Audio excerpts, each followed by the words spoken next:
और दीगर आंखें बंद करके अंधे हो जाते हैं, बहरे हो जाते हैं, गूंगे हो जाते हैं। नंबर एक। नंबर दो ये कि जी तहरीक इंसाफ के वो इलेक्टेड नुमाइंदे हैं जमहूरी हुसन के अंदर गंडापू साहब दहशतगर्दी करते हैं, लेकिन क्योंकि वो नुमाइंदे हैं तो उन पर हाथ नहीं डाला जा सकता।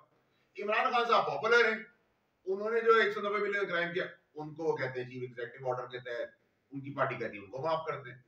उससे पहले जो लीडर थे नवाज शरीफ साहब वो मुल्क से बाहर चले गए, उनके प्लेटलेट डाउन हो गए, वो वापस आ गए, ठीक है जी, वो भी मामला तय है, वो खत्म हो गया। उससे पहले भी तो ये कब तक ड्रामा चलेगा? अच्छा किसी अफसर को पकड़ लें तो उसको आप सस्पेंड कर देते हैं, पैसे नहीं निकाल सकते। मेरे जैसे वो आप तीनों जैसे एंकर जो हैं जो सहाफत करते हैं उनसे भी बहुत कुछ सीखा है और सीखते हैं। ऐसा नहीं है कि हमारी सिम्त में सब अच्छी चीजें ही हैं, जो जो चीजें फॉल्टी थी वो आप जैसे लोगों ने ठीक की। आप हो गए, शहजाद हो गया, मंसूर साहब हो गए, मुदाहिर काशिफ हो गया, और बहुत लंबी लाइन है, वसीम हो गया, मैं गिनने बैठूंगा तो दर्जनों हैं, उससे पहले हमारे सीनियर्स हैं anchors. So what I am trying to make you understand is कि ये निजाम, ये नंगा निजाम, इसका जनाजा हम लेके इस तरह नहीं चल सकते। हमें अब थोड़ी सी होप इसलिए है कि आर्मी चीफ ने, आसिम मुनीर साहब ने, जनरल साहब ने अपने इदारे के सबसे तगड़े और सबसे बड़े अफसर का अकाउंटेबिलिटी का निजाम शुरू किया है, एंड वी आर होपिंग कि अकाउंटेबिलिटी चलती रहेगी।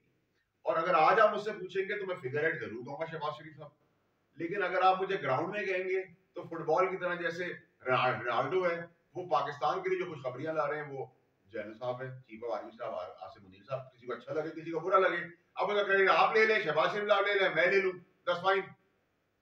मंसूर भाई, मंसूर भाई ये इंटरव्यू का ये पर्टिकुलर क्लिप जो चलाया है उसके अंदर फिर वसीम बदामी साहब ने कहा है कि फिर 9 मई के ऊपर आप माफी मांग लें। तो उन्होंने कहा कि मैं अगर उन्होंने किया तो उनको उसकी सजा देते, माफी किस चीज की?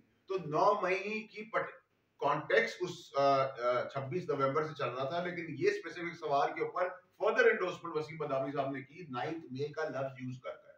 सो अगर आप भी इसको चेक कर लें तो उसके बाद तो ये एडमिसिबल एविडेंस है, इसका दो राय नहीं होनी चाहिए सर। आपकी बात ठीक है कि प्रेस कॉन्फ्रेंस जिन्होंने की, वैसे मैं करेक्ट करता चलूं कि मैं उनमें से भी नहीं था, क्योंकि मैं तो बहुत पहले निकाला गया था, मेरे निकलने के कई महीनों साल बाद अताब शुरू हुआ है। नहीं वैसे आई टोटली एग्री, मैं एग्री करता हूँ मंसूर साहब की बात से, बिल्कुल एग्री करता हूँ, 100% एग्री करता हूँ। नंबर एक, तो यही तो मैं आपसे कह रहा हूँ कि आप सबको शौक है जमहूरी हुसन के ऊपर वाह करने का, तो फिर मजा भी ले सर। फिर आप जब आपसे जरा सी देर बात करें तो आप जैसे लोग कहते हैं आप जमहूरियत के खिलाफ बात करें, आप तो उस साइड की बात करें। मैं तो उस वक्त भी क्लियर था, आज भी क्लियर हूं। नंबर दो ये कि आपने प्रोडक्शन ऑर्डर, मैंने अपनी पहली तकरीर में सेनेट में कहा था कि एजाज चौधरी साहब का प्रोडक्शन ऑर्डर जारी किया जाए या किसी का भी हो, वो उनका आईनी और कानूनी हक है। पार्लियामान ने चेयरमैन सेनेट को एम्पावर किया है कि वो ये खत लिख दें। अगर एस्टैब्लिशमेंट ने रोकना होता तो ये खत किसी का बाप नहीं निकाल सकता था, तो एस्टैब्लिशमेंट का तो इसमें कोई रोल नहीं है। इसमें रोल है पुलिस को कंट्रोल करने वाला सीएम पंजाब है। अब सीएम पंजाब ने अपना पॉलिटिकल रिवेंज ले लिया ये काम करके, उनके साथ भी हुआ था, उन्होंने कहा इसके डबल करके दिखाओ। अब प्रॉब्लम ये है कि जब सुपरिटेंडेंट ऑफ पुलिस पार्लियामेंट के ऊपर चपेट मारता है तो फिर मुझ समेत सबको डूबना चाहिए, और अगर सीएम भी पार्लियामेंट को अंडू करता है तो फिर भी हमें डूब के मरना चाहिए। लेकिन हमारा प्रॉब्लम ये है कि हम डूब के मरना भी नहीं चाहते, हम डूबना भी नहीं चाहते, हम डुबाए भी नहीं जा सकते।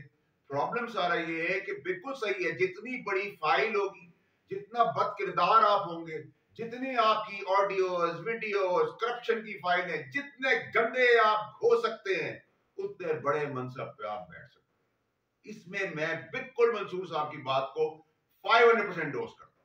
You need to have files on you to